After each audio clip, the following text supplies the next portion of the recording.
In this video, I'll guide you through how to create a funnel exploration in Google Analytics 4.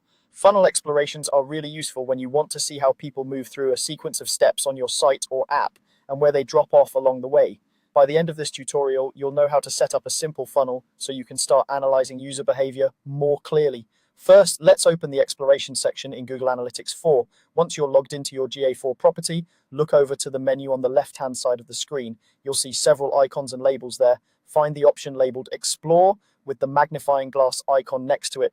Go ahead and click on Explore. This area is where you can build custom analyses that go beyond the standard reports, and funnel exploration is one of the most powerful tools available here. After clicking Explore, you'll see a selection of templates you can use. These are different types of explorations, such as freeform, path exploration, and more. For this tutorial, you want to choose the funnel exploration template. Click on the funnel exploration option. This will open up a new tab within the Explore section, specifically designed for building funnels. Now let's define the steps of your funnel. This is where you tell Google Analytics 4 which actions you want to track in order.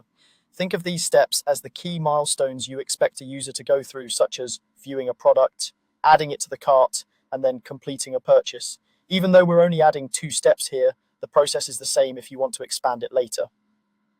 In the funnel exploration interface, look at the middle column labeled Tab Settings. This is the control panel for the funnel you're building. Under Tab Settings, you'll see a section called Steps. To edit these, click on the pencil icon next to Steps. This opens up the configuration panel where you can define each stage of your funnel. Let's set up your first step. Add Step 1 and give it a clear descriptive name so you'll recognize it later. For example, you might call it Viewed Product.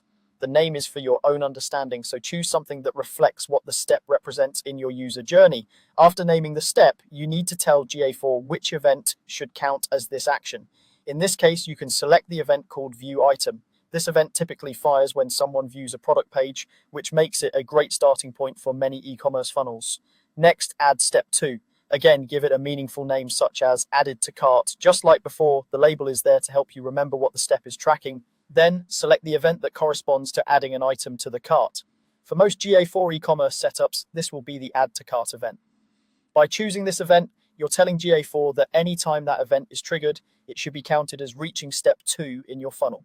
Once you've named both steps and chosen the appropriate events for each, review them briefly to make sure everything looks correct. When you're ready, click Apply. This will save your funnel step configuration and update the exploration so you can start seeing how users progress from viewing a product to adding it to their cart. From here, you can adjust filters, date ranges, and other settings to refine your analysis, but the core setup of your funnel exploration is now complete.